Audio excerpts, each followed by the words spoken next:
Okay, hello and welcome to our online virtual offering for NLN 2020.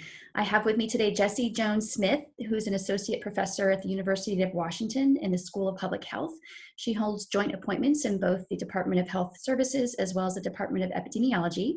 Dr. Jones-Smith is an obesity epidemiologist who investigates the social, environmental, and economic causes and correlates of obesity risk in both high and low middle income countries. Her past and current research pertains to income and ethnicity-based health disparities in obesity, early life risk factors for obesity, and the nutrition transition and increasing obesity prevalence in low and middle income countries. Her current approach combines public health nutrition and epidemiologic methods with econometric techniques to study these topics. And I'm thrilled that she'll be talking to us today about her ongoing study regarding sweetened beverages. And her topic is the sweetened beverage taxes, rationale, effectiveness, and a Seattle case study. So thank you so much, Jessie, for being with us. Thank you so much, Kristen, for having me. And thank you, NLN participants, for coming and tuning into this talk. I'm sorry that we couldn't be there together in person, but I hope, I guess I'm excited to share with you some of the work that I've been doing around sugar-sweetened beverages and taxes on sugar-sweetened beverages. I'm happy to have this opportunity. So thank you for that lovely introduction.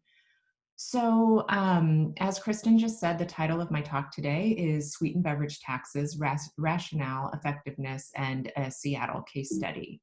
And specifically,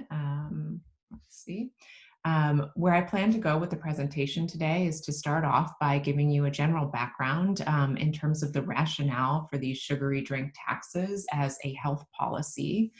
Then I'll take some time and summarize some of the recent effectiveness studies about sugar-sweetened beverage taxes. And then I'll end with this Seattle case study. So I've been working with a team of investigators to evaluate a sugar-sweetened beverage tax in Seattle. So we'll take a look at how we designed that study, and then some of our findings on the impact of the tax on the prices of taxed beverages, on purchasing of these beverages, and on consumption. Okay, so just starting with some background, sugar-sweetened beverage taxes are being increasingly implemented in cities and countries around the world. So to date in the US, about 7 US cities have passed and implemented a sugar-sweetened beverage tax, and 30 countries and growing have also implemented these types of taxes. I'm showing you here a couple examples from prominent places that have implemented such a tax. The first place to do so was Mexico, the country of Mexico, and this is a picture of their tax campaign. Berkeley, over on the right-hand side, followed shortly after Mexico in 2014 as the first US city to implement a sugar-sweetened beverage tax. And then a few years later, Philadelphia successfully passed a tax and implemented a sugar-sweetened beverage tax that also taxed artificially sweetened beverages.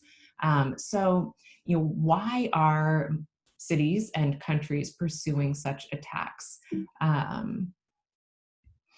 Really, the main reason for cities and countries to be interested in a tax like this is as part of a policy approach to address the obesity and diabetes epidemics that have been happening in the US as well as countries around the globe. In addition, a secondary goal oftentimes is to raise revenue for cities or countries.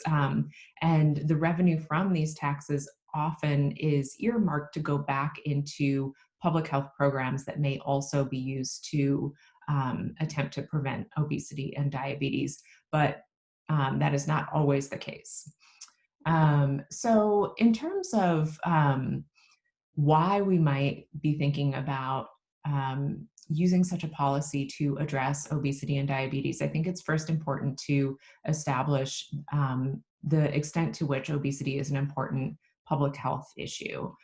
So obesity and diabetes, is probably well known in this audience, is an important public health issue because it is highly prevalent. So in the US, roughly 40% of adults have obesity, and 70% of adults have either overweight or obesity. And really, the prevalence of obesity has been growing around the world. So no country, no region has been spared from this increase in obesity. Um, so it's prevalent, it's increasing, and disparities exist whereby populations that have historically been marginalized and low-income populations tend to have higher risk of obesity. And it has important public health consequences because it's associated with a substantially increased risk for a variety of other health outcomes. So these health outcomes include diabetes, which is very closely linked to obesity, but then also other cardiometabolic diseases, so cardiovascular disease, hypertension, cerebrovascular disease, so stroke, and then diseases of the lungs, so respiratory diseases, orthopedic diseases. Almost every system is affected by increased adipose tissue that accompanies obesity. And of course, these diseases have economic consequences for both societies and for individuals. And then third, finally, it turns out that obesity is extremely hard to treat, almost impossible to cure without surgery, and it is even hard to prevent.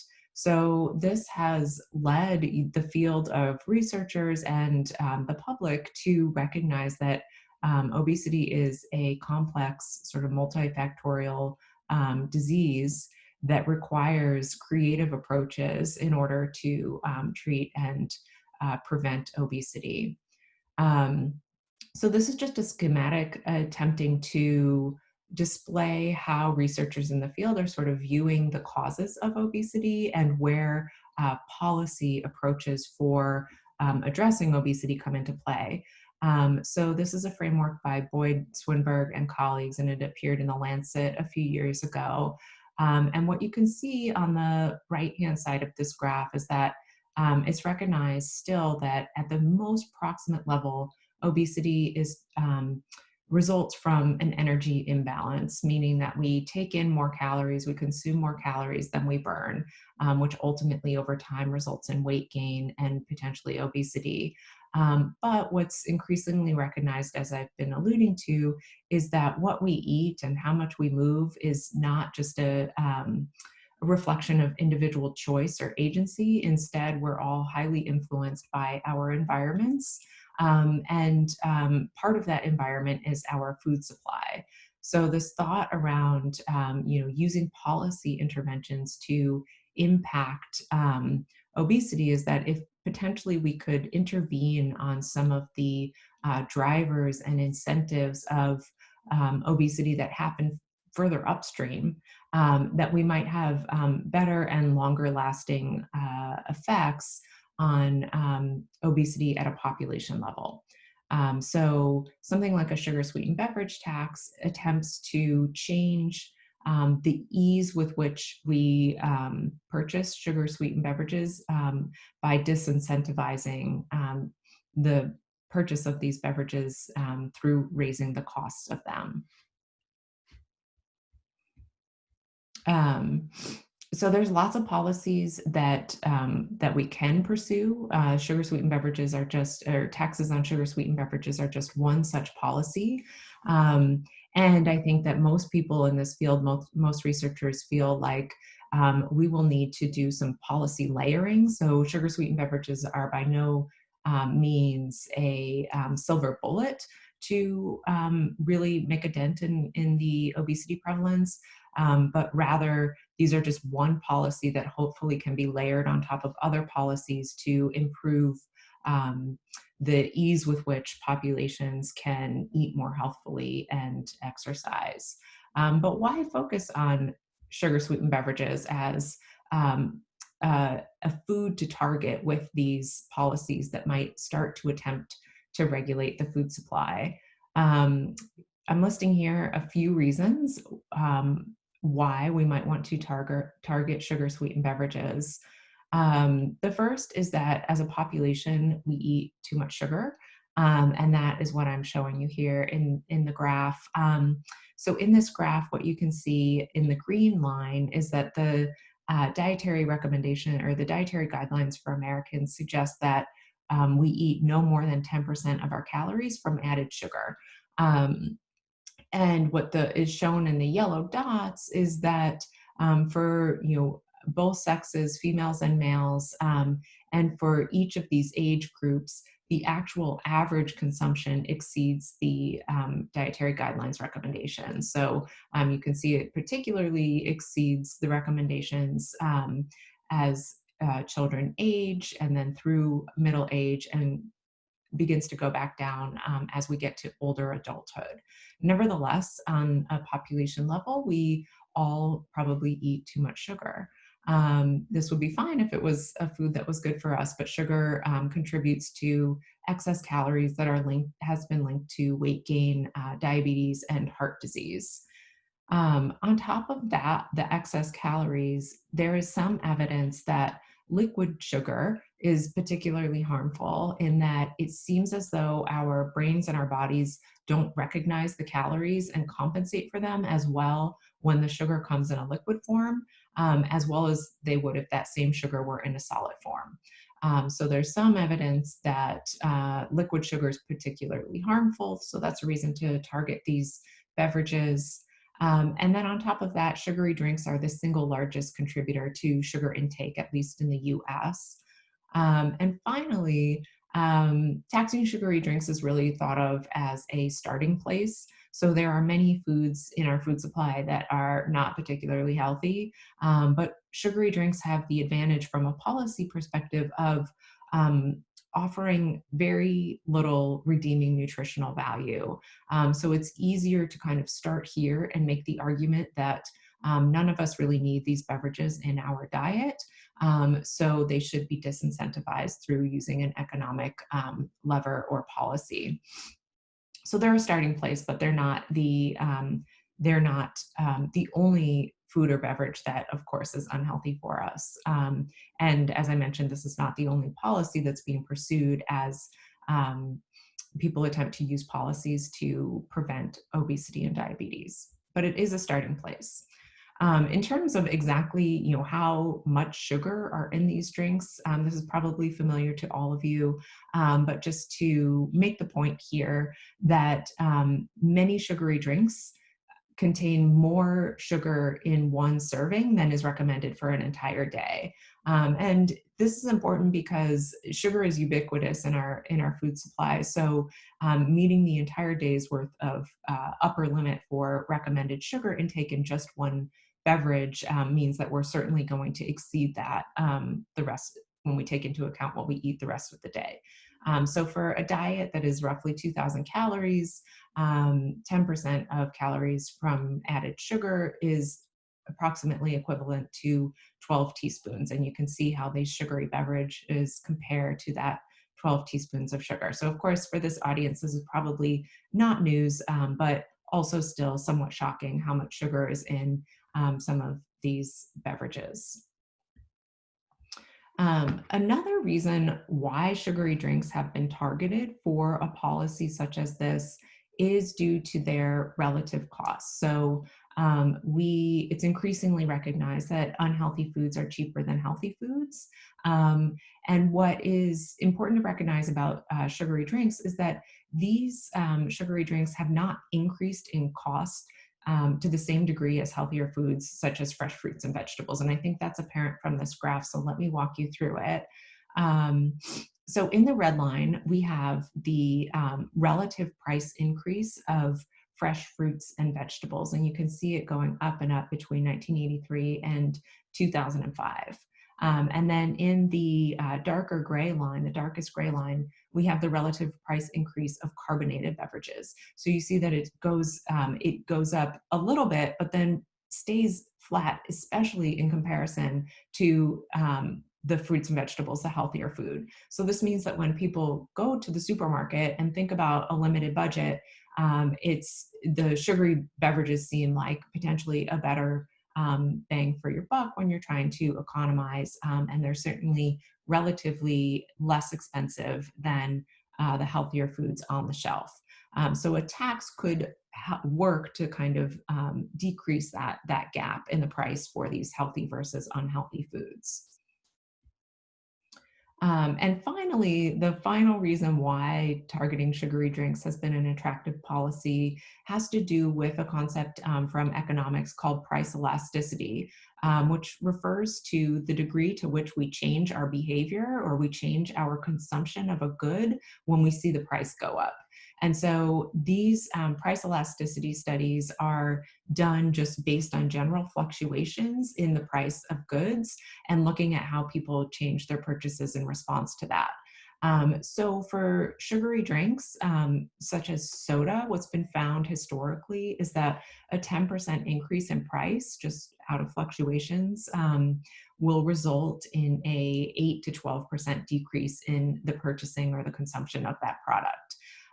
So this is important because in the field of economics, foods are considered sort of inelastic. They don't budge too much when the price changes. We tend to keep our especially staple foods the same and move around other things in our budget so that we can, not go hungry.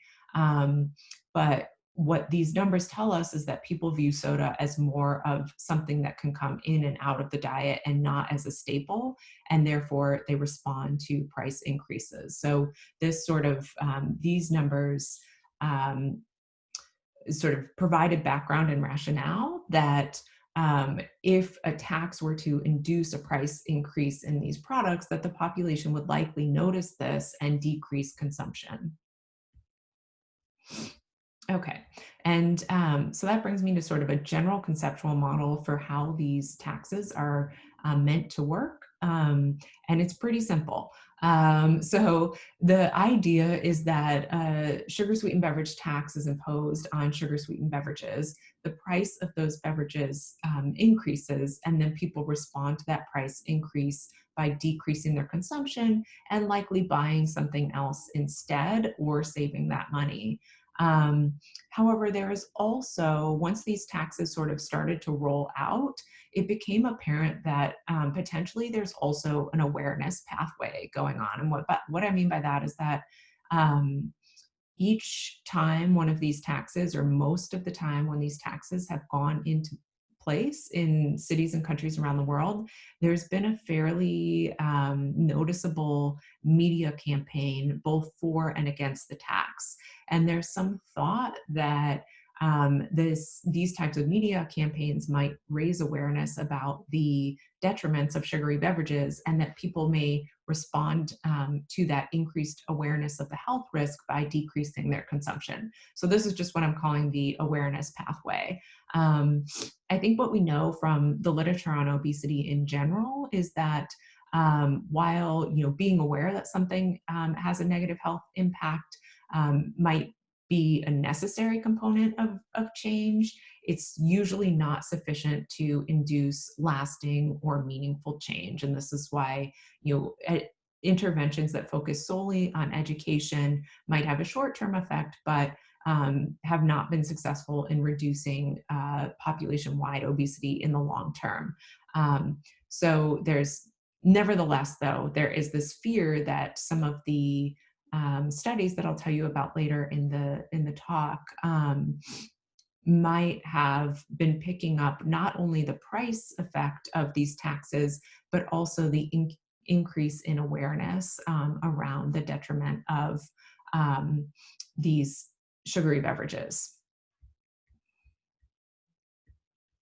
Okay. And then finally, just one more slide about the nitty-gritty of how most of these taxes work, because this becomes important for understanding why we're interested in some of the outcomes that we're interested in and how these taxes are designed. So these sugary beverage taxes, the ones that I'll talk about today, have all been what are called excise taxes.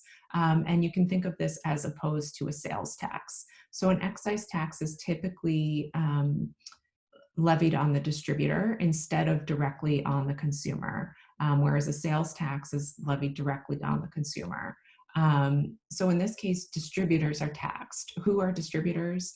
There are big companies like Coke and Pepsi that manufacture and then distribute these goods, but they also include smaller companies like smaller label sugary beverage makers. In the case of sugary beverage taxes, it's the distributors that have to pay this tax back to city or country governments. So what this means is that the distributors don't actually have to increase the price. They only have to pay the tax. So they could choose to just not to basically pay the tax and take it out of their profits and not pass on any amount of that tax to the consumer. And then, or to first the retailer and then the consumer. So distributors would then sell their goods to the retailers, and retailers also can choose whether to increase the price to the degree that the price was increased to them or not.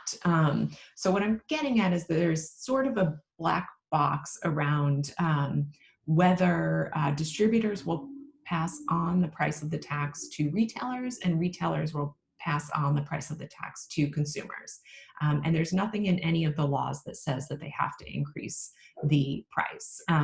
So it's important then for these studies to measure whether the prices on the shelves at retailers actually change. Because if the prices don't change, we would not really expect that people's consumption or purchasing changes. So most of the studies that have looked at the impact of sugar sweetened beverage taxes have measured the degree to which the price changes. Okay, so that wraps up a bit of the background and rationale for these taxes. And what I'm going to transition into now is telling you about what's been found so far in terms of the effectiveness of these taxes in different cities. But since we are on Zoom and recording, I'll just take a little breather here, since I know sometimes we need one on these electronic formats.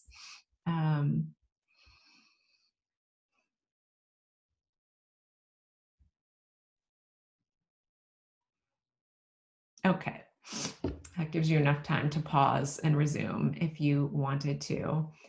Okay, so moving on to the effectiveness of these taxes and what's been found so far in municipalities around the globe and around the country. So I mentioned that many places are implementing these taxes, but few places have actually been set up to evaluate the impact of the taxes. And we're lucky in the public health world that at least a handful of these taxes will go through a rigorous evaluation so that we can really learn from what happens. And these studies that I'm about to tell you about have various designs and sort of rigor to them. The degree to which you can feel confident that the impact, that the results presented are really attributable to the tax, I think varies by the evaluation type. And I'll tell you a little bit more about that. Okay, so the first tax on sugar sweetened beverages was passed in Mexico in 2014. And luckily some investigators devised a way to figure out how to study the impact of that tax. And what they did was they actually used pre-existing data from a company called Nielsen that tracks household purchases. And so they were able to use a number of years of Nielsen data before the tax went into place and model the trend in sugar sweetened beverage consumption in Mexico. And then after the tax happened, they used that same data and asked the question of, how different is the trend post-tax from the trend pre-tax? And what they found was that household sugary beverage consumption decreased by 6 to 17%. So this was the first big study, and it made a lot of news indicating that potentially these taxes, finally something had the ability to work as it was meant to and potentially decrease the consumption of these sugary beverages. The 6% comes from, I think, the higher income response to the sugary beverage tax. So higher income households decrease their purchasing less so than lower income households. So lower income households actually decrease their purchasing of these sugary beverages by 17%. A weakness of this study is that the tax rolled out in Mexico all at the same time. So it was a country level tax and they did not have a comparison. So what they did was, as I mentioned, try to map the trend pre-tax using multiple years of data and say how different is the trend pre-tax compared to post-tax.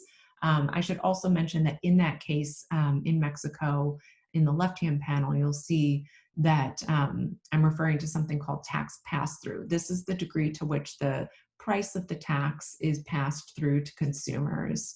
And what they found in Mexico was that roughly 100% of the price, at least in urban areas, was passed through to consumers. Interestingly, it seems like in rural areas, the amount of the tax passed through to consumers was far less. So it looks like the manufacturers or the distributors did some guessing about how much they would lose business if they increased the prices in rural areas, and they didn't increase the price as much, but they did in the urban areas. The next study, the next good evidence comes from Berkeley, California, which, as I mentioned, was the first US city to implement such a tax. Berkeley is unique because it's a small little city as opposed to Mexico, which is a huge country. And it is a very wealthy city. And there was some fear that passing a tax in a place like Berkeley, nobody would respond because people were already drinking very little soda and were also wealthier, and so potentially they would not respond to the increase in the price of these beverages. So in Berkeley, first investigators went around to stores and measured the actual price of these products on the shelves of stores and found roughly a 25 to 67% pass through. So 25 to 67% of the tax was passed through to consumers. This is much lower than that 100% in the urban areas of Mexico. So it's a pretty low pass through. It tended to be higher for soda, which was more around the 60% mark. And then for consumption, there were actually two good studies in Berkeley that looked at what happened to, one of the studies looked at volume purchased from large supermarkets, and the second study looked at what people actually report consuming. So that first study was able to get a hold of transaction records from one of the two large supermarket chains, in the area. And because they were supermarket chains, they were able to have a couple supermarkets that were located in Berkeley, and then the same markets that were located in neighboring cities that did not have the tax. So in that way, they had a really good comparison, and they were able to see this 10% decline in volume purchased using these millions of transactions of objective records of supermarket purchasing in Berkeley, despite it being, this wealthy place that already has low consumption. So this indicated, even in a place like Berkeley, maybe people do respond in the way that we would think to a price increase. The second study, this reduction of 57% in consumption, this study took a different approach, and what they did is they focused on lower income neighborhoods in Berkeley, and they went to these lower income neighborhoods and did an intercept survey where they interviewed people on the street before the tax and asked about their consumption using a beverage screener, which just is a brief way to measure beverage intake.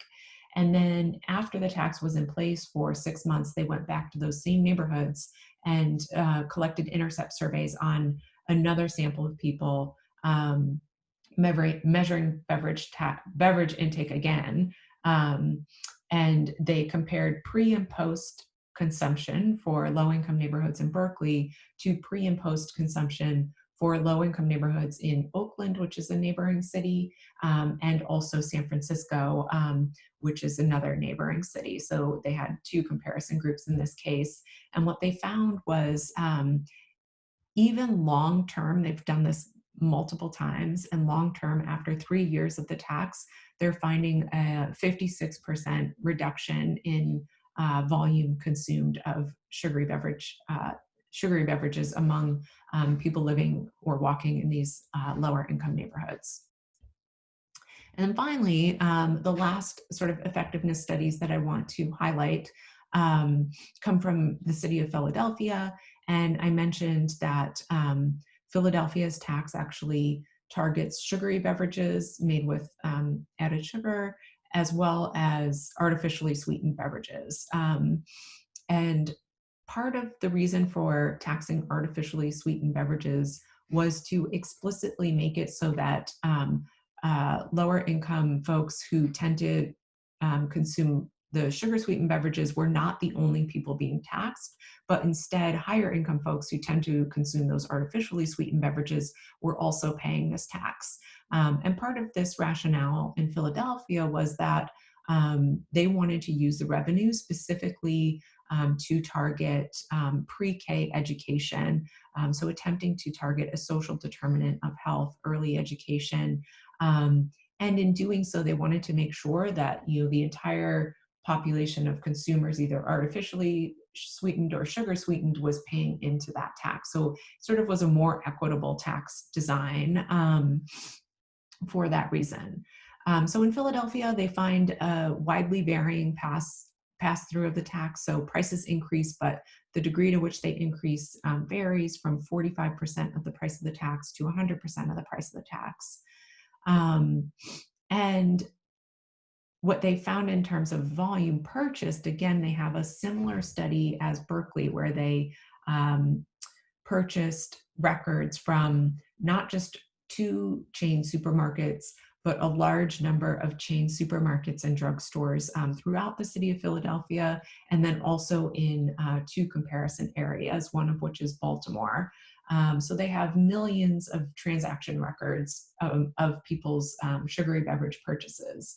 And what they find is that after accounting for people going across the border to purchase sugary beverages, they still find a net decrease of 38% in volume purchased of taxed beverages. So in terms of like whether this is big or not, this is really big. So the 10% reduction that I mentioned in Berkeley is along the lines of what we might expect based on elasticity studies. This 38% decrease in volume purchased is a really large impact and likely could have important public health impacts. And it's based on objective data. So this is very strong evidence that people in the city of Philadelphia in particular responded to the price increase of this tax. Additionally, there have been a couple studies on consumption in Philadelphia, and some of these studies have enrolled a cohort where they enroll a group of people before the tax, and then they followed them over time at 12 months after the tax had been in place, measuring their beverage consumption both before and after, and also including a comparison group before and after, and looking at the change in consumption. And the consumption studies are certainly more mixed than the purchasing studies. So in Philadelphia, the first study to come out looking at consumption found a 50% reduced odds of consuming sugary beverages once a day or more. So that was a really large effect. But the next study that came out found zero change in consumption.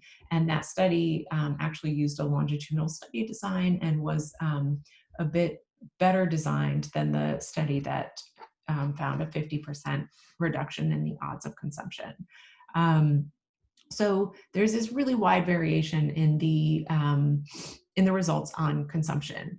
And I think there's a couple of things to keep in mind here in terms of what we see as a consistent decrease in volume purchased versus these inconsistent findings on consumption.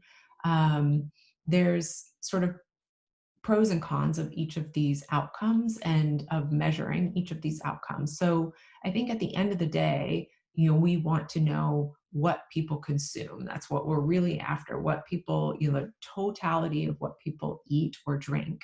Um, but we know, and you're probably well aware, that that's incredibly difficult to measure. So measuring dietary intake is notoriously hard, and we use instruments such as screeners that are cheap and are just targeted at one food. So all of the studies on consumption have used some kind of short screener instead of using something like a 24-hour dietary recall. And this is because 24-hour dietary recalls are prohibitively expensive and they take a lot of time to do. And a screener is a lot easier to get in the field and do quickly.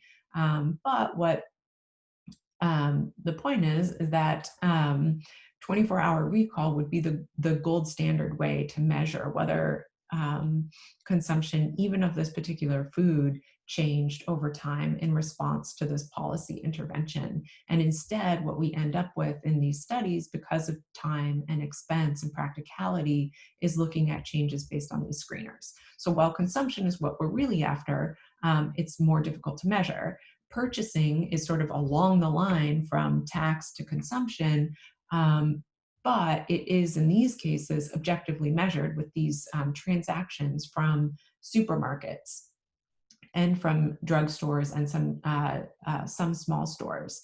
So we have this nice objective measure of sales for purchasing, but it doesn't get everything. So it doesn't cover restaurants and it doesn't cover small independent stores. So this is kind of a theme, I think, an emerging theme with the effectiveness studies on sugar sweetened beverage taxes is, the ideal of what you would like to have is a perfectly measured consumption. But there are trade-offs between, trusting the purchasing data, which is objective, but doesn't cover everything, versus trusting the consumption data, which is meant to cover beverages from all sources. But because we rely on recall and on screeners, it may not be the best measurement of those, of everything that we intake, or the best way to measure the impact of an intervention. So those are just sort of kind of practical from the field lessons learned in this body of work.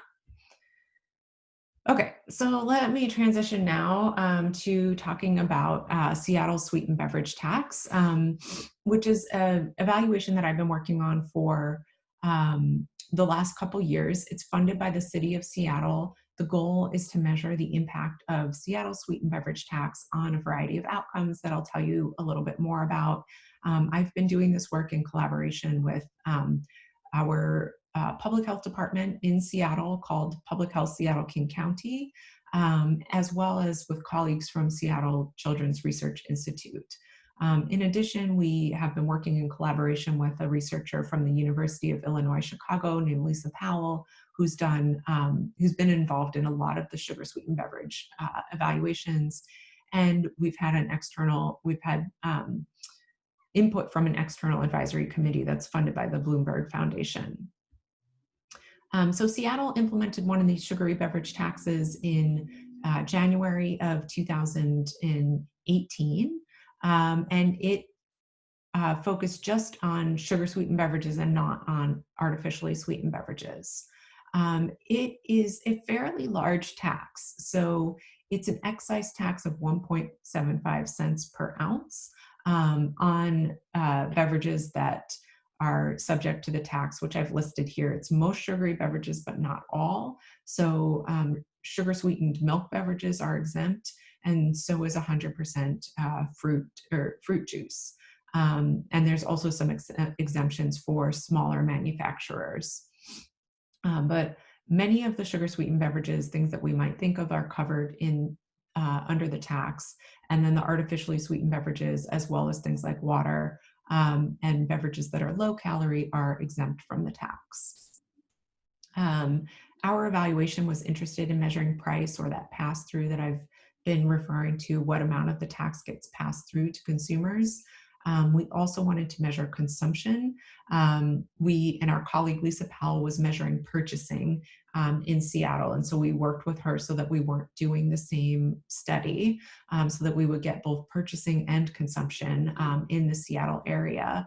And then long term, we're setting up our study to be able to measure the impact on weight gain and diabetes. This is just an overview of all of the questions we're interested in asking with this evaluation. But for the purposes of today's talk, I'm going to focus on what we've been doing and finding in terms of whether Seattle's sugar sweetened beverage tax influenced prices and purchasing and individual consumption. In terms of I'm going to start off by telling you about the overall study design for this study. So we're using what we call a quasi-experimental study design with a comparison group. So we have pre-tax measures and post-tax measures in Seattle, and then also in a comparison area, which I'll tell you more about in the coming slides. But what's important here is the fact that we have a comparison area. Most things change over time, so very few things just stay steady over time. So it's important that in studies like this, you do have a comparison area, and the point of that comparison area is to stand in for the trends that we think would have happened in a place like Seattle had the tax not happened in Seattle. And then with our study design, what we do is we measure the change in Seattle from before the tax to after the tax. And we also measure the change in the comparison area over that same period of time. And then we subtract out the portion of that change that happened in the comparison area from the change in Seattle, and we attribute whatever is left over to the tax. So this is called like a basic difference in difference design. And the word difference in difference comes from it being these two subtractions, basically, that you do, change in Seattle minus change in comparison, to attempt to identify the portion of that change that you can attribute to the tax. So for our study on prices, I'm just going to give you a little bit of background about how we went about this and why we made some of the decisions that we did. So we decided to do an in-person survey of stores. Was really more of an audit rather than a survey, because we sent data collectors to just go around in the stores and collect the prices of a large number of beverages. So we call this our retail audit. And we did this in the city of Seattle, which is shown in figure 1, and also in our comparison area. Our comparison area, we put a bit of thought into and had to make some compromises on what our comparison area ended up being. So we wanted a place for our comparison area that was similar in terms of economic growth as to Seattle. That's important when we're looking at things like prices. And ideally, it would also be similar demographically to Seattle.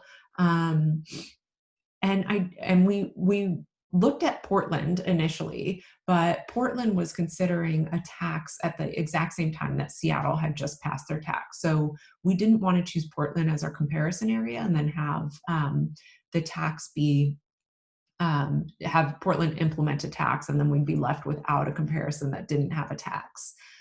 So what we ended up with was choosing 3 cities to the south of Seattle, so in South King County, as our comparison area. And then within both of these areas, we selected about 200 stores in each areas that were spread throughout the city.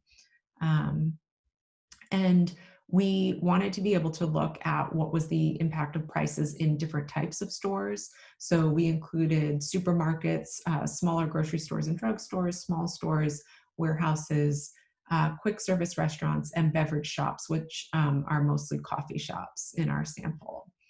And then inside these stores, we did quite a long audit we collected information on 8 different types of taxed beverages. Within each of these types, we collect multiple sizes and multiple brands.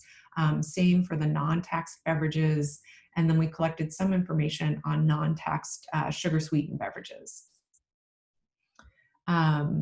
We use that difference in difference model that I mentioned previously for our statistical models, where we're basically subtracting out any change that happens in the comparison area from the change that happens in Seattle to get our difference in difference, which is the change in the price that we attribute to the tax. And there's a quick run through, but on average, we found that 89% of the price of the tax was passed through to consumers. So the average price of taxed beverages rose by 1.55 cents per ounce, which is 89% of the price of the tax, which was 1.75 cents per ounce. So this is fairly high pass-through. If you remember back to the pass-through from Mexico, which was 100%, and some studies indicating that Philadelphia had 100% pass-through. It varied a little bit by store type and beverage type, but on average for most store types and most beverage types, we're seeing quite high pass-through. So consumers are facing higher prices at the store. So that leads us to the second part of our look at purchasing, which was done by our colleague Lisa Powell, and individual consumption among children, which I'm going to spend some slides telling you about how we collected that data. So for consumption of sugary beverages, the lead on this was my colleague at Children's Research Institute in Seattle, Brian Salins. And what he decided to do on our team was to attempt to measure the impact of this tax on children's beverage consumption. So if you remember back to one of those very first slides I showed, children in the age of 7 to 15 are most sort of exceeding the recommended amounts of sugar for their age. And so we thought it was really important to figure out, does this tax have any impact on what children are consuming? And then we also wanted to focus on lower income children. This was because similar to the study in Berkeley that was in an area with average higher incomes, Seattle also fits that profile where average income here is higher than nationwide. And there was some thought that potentially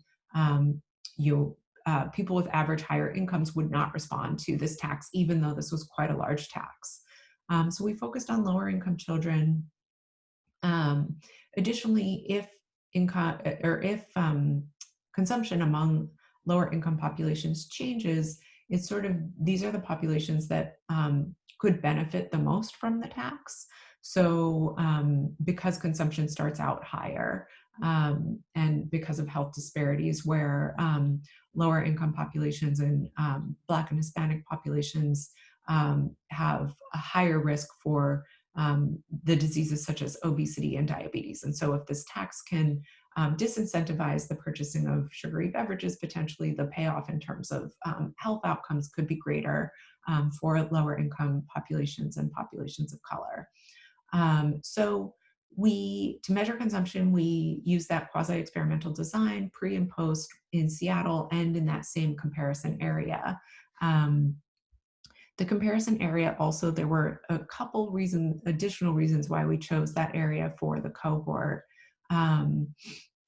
So one is that because we were going to focus on lower income children, we focused on areas that had similar demographic characteristics as the south end of Seattle, which has a lower average income compared to the northern end of Seattle. So we focused our recruitment there, even though that was not inclusion criteria. And then we looked for a comparison area that had similar demographics. In addition, we thought an added advantage of this study design would be that the comparison area is actually in the same media market. And our thinking here was that, if we find an effect, we'll then know that this is a price effect and not a media effect. So going back to kind of that original question of, is this working just through price or is this working through an awareness pathway? Okay, so um, what happened in reality, and this is just some of the lessons learned, and why I'm presenting to you a case study about these sugary beverage taxes, is that we got funded to do our study, and then we were really racing against the clock to recruit enough children and their families into the study to have a large enough sample size to say anything about the impact of the tax. We were racing against the clock because the tax was going to go into effect in January, and we got our funding in November. So we're racing against the clock, trying to enroll as many families as we can before January 1st.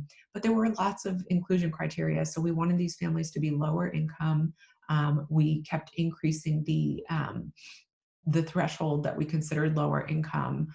Um, and this makes sense a little bit in the context of Seattle, which is a higher income place, but less than 312% of the federal poverty line is not necessarily low income. It's sort of low middle income. Um, and they had to have a kid, and then they also had to be a somewhat regular consumer of sugary beverages. And these things all helped with our power calculations, but they also worked to make it more difficult to find people to enroll in the study. And then by the time we went back to them 6 months and a year later, only 315 of these people had completed both both of the baseline and the 12-month survey. So the sample was about half as large as we were hoping for at the end of the day. And this is just a lesson learned in terms of primary data collection, racing against a clock, and a natural experiment. And another reason why it's important to have those like purchase data and the consumption data, and to consider both of them. So we made a large effort to have the surveys available in multiple languages, and recruited participants in a variety of methods. Um, when we enrolled people, we asked them about some basic demographics. We did use one of those screeners called the BevQ to measure a detailed accounting of beverage consumption. And then we used another dietary screener called the DSQ, the Dietary Screener Questionnaire from the National Cancer Institute, to measure overall diet. This is a look at how our sample, some of the baseline characteristics for our sample. And you can see that we have, for the city of Seattle, which is where the tax goes in, versus the comparison area. So the summary from this slide is that we have a decent match on age and gender, but differences across race. And what's not shown here is that we also had differences across consumption. So we had more Latino population in the comparison area, and a larger Black, African American, or African only population in the city of Seattle. And this led us to have to do some advanced sort of propensity score weighting in order to look at the impacts, where we're trying to balance the characteristics of people in Seattle with the characteristics of people in the comparison area. So we did this more advanced modeling of propensity score weights, and this is kind of the punchline. So these are our main findings of propensity score weighted difference in differences. And what you're looking at here is in the first panel, the impact of the tax or the change over time for Seattle and the comparison area. So the baseline values are shown in blue, and the post-tax values are shown in orange. So what happens in Seattle is a fluid ounces per day of sugary beverages goes from being 9.1 among kids to 5.8. So that's a big decrease. It's a 3 point something ounce decrease in consumption. However, we see that same size decrease in the comparison area.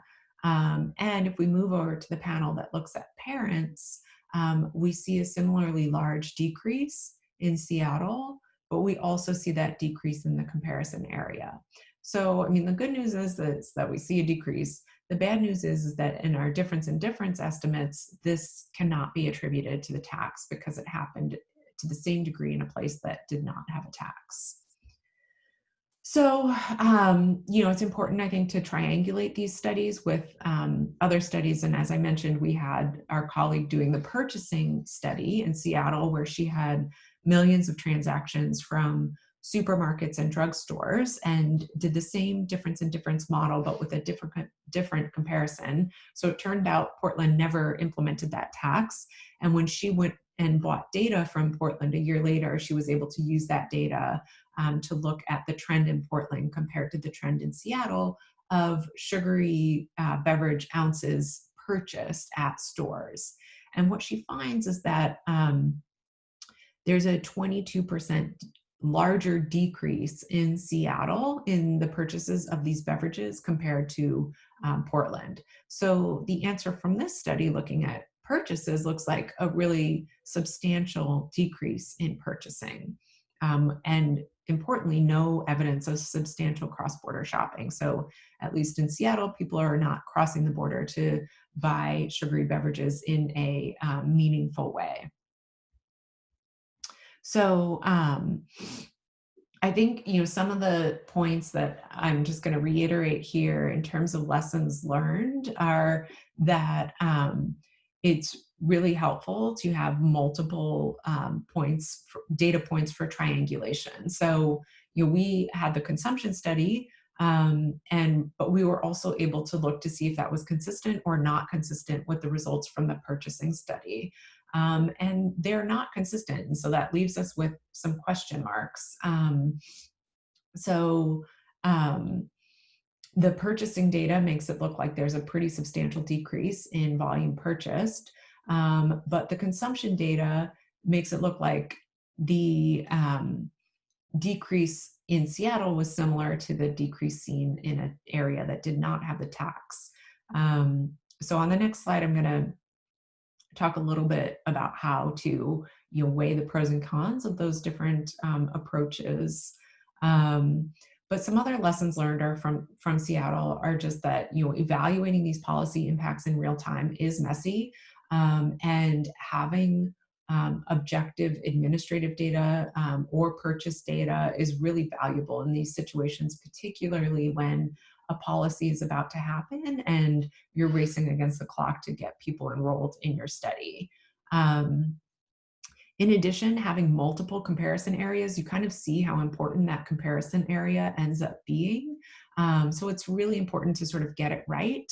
And increasingly, what we've learned from this study, and we use in other parts of this study, is using multiple comparison areas and then combining them together. But in the worst case scenario, if something happens in one of the comparison areas, at least you have the other comparison areas that you're left with.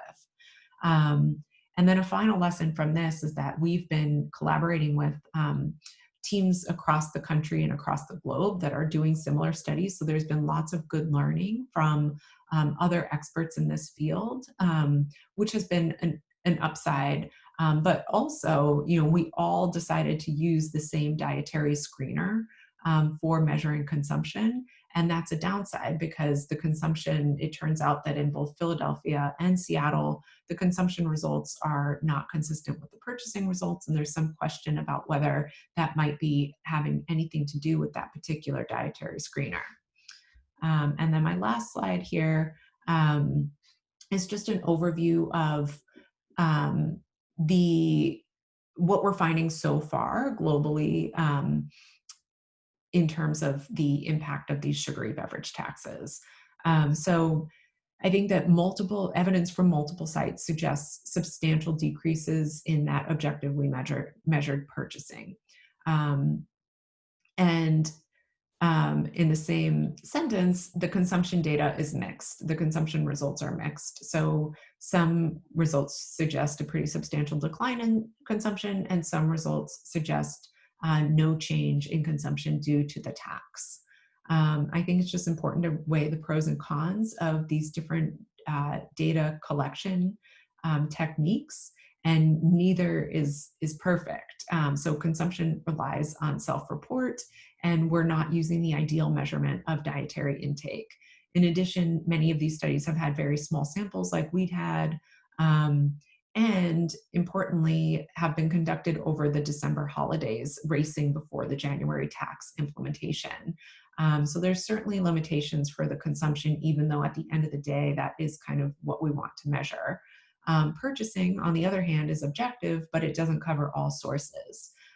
So, on balance, my opinion is that the purchasing data is likely more reliable for assessing impacts, and that's what I would like the conclusion that I would come to after being involved in some of this data collection.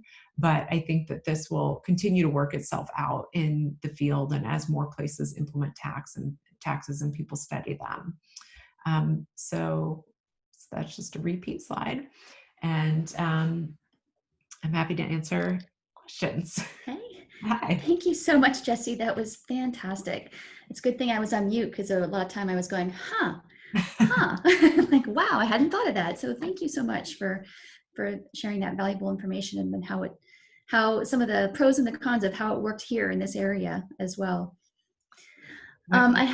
I have just a couple of questions that some of the viewers may have as well. And you mentioned how in Philadelphia, how they chose to also include the tax on artificially sweetened beverages, and that was certainly an improvement for equitability. Do you have any idea why that was not the case in the Seattle tax, or why that's chosen to be that way in some areas? Yeah, it's a great question. And I think that that in Seattle would have been a really ideal place to also implement the tax on artificially sweetened beverages, because I think that would have meant more revenues raised. I think the hesitation that people have had and makers have had so far is that the evidence for artificially sweetened beverages being as unhealthy as sugar sweetened beverages is not as strong at this point. And so people don't want to, hang their hat on this tax being for public health and including artificially sweetened beverages. I think that the evidence is shifting towards these artificially sweetened beverages, also looking fairly unhealthy, and the concerns about equity and who's paying into this tax are really bubbling up. And I think that as more cities consider these taxes, I think we'll see more places putting the tax on artificially sweetened beverages as well. Gotcha. And probably along those lines, or analogous to that, some people often ask why sweetened milk beverages are not taxed. Yes. So milk is an interesting one. And our read of it is that that the opposition to these taxes is so big just with soda. And so people are afraid to also include milk, because then the dairy industry would also be in the opposition. And so coming up against both dairy and soda, there would be a tremendous amount of money put forward to not to an anti-tax campaign and anti-tax lobbying. And so I think that is more of a political decision, also paired with the fact that it's not as easy to make the argument about milk that there's no redeeming nutritional value. So with milk, at least you have some vitamins and minerals and protein. And so that also makes it a more complicated argument. Absolutely. Yeah, absolutely. And one more question. I have a feeling I have an understanding of how this is going to go, but I'll ask it anyway, is in terms of the tax, it's certainly lower income people are going to be more affected by it. And so do you think that it's a good policy with that in mind? And that's kind of similar to what we've been talking about here with the equitability. Yeah. It's a good question. And it's one, again, I think, so I think that we should be, learning from the policies that we have and tweaking the policy so that it is more equitable.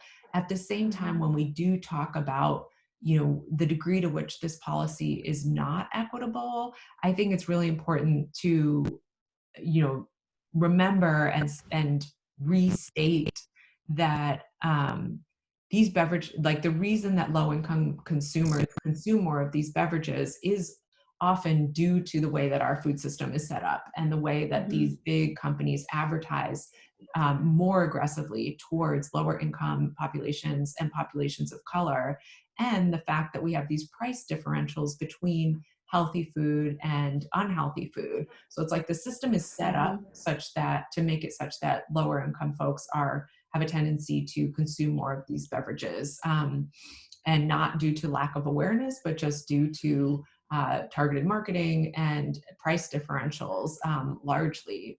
And so I think it's important to look for policies that might have a bigger positive impact on low income populations. And this is one that might do that, that might actually be able um, to disincentivize an unhealthy food, and have greater gains in health outcomes for lower income populations.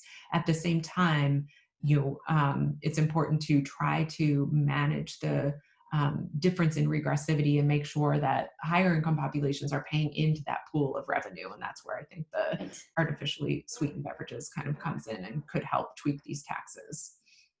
Absolutely. And I wonder if one thing that came to me, I wonder if the reason or part of what is factoring into seeing the decrease in both areas has to do with that awareness effect that you talked about as well. Just the fact that was an important control that you included as part of this study. And I wonder if that ended up doing something. Exactly. Yeah. Exactly. I Hmm. think that in retrospect, like, even if there is an awareness pathway, it's stemming from the tax. And so Hmm. I think it would have been better to include a comparison area that was further away and not in the same media market, especially seeing that we ended up with such a small sample. Um, Hmm.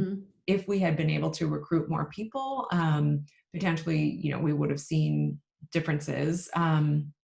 But yeah, I think the combination of things um, makes me come to that exact same conclusion. Like if they had been experiencing the same media and then either, reported in a socially desirable way or Hmm. actually decreased their intake, then that obvious, it Yeah. obliterates the effect we'd want to see. So yeah. Right? One of those lessons learned, and oh my gosh, I can't believe you were having to that clock over the holidays was really something.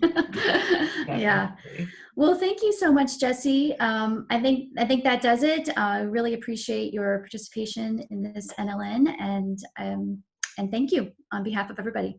Thank you so much for having me. I'm going to stop Hmm. recording. Let's see.